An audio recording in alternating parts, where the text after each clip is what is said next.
لا يا عم مش كده يا عم. ابوي اتصل.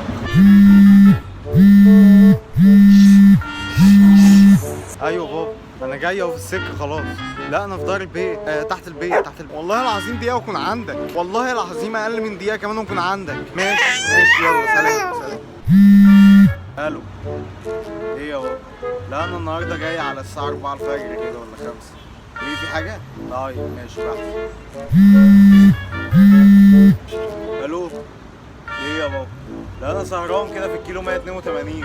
تعال انا مستنيك. ماشي في نسوان جنبي. الو ايه يا بابا؟ ايه في حاجه ولا ايه؟ لا انا بايت بره النهارده، ما حدش يتكلم معايا. لا ما تكلمنيش كده بعد اذنك، بص ما تكلمنيش كده، انا هجيلك ونتصافى مع بعضينا.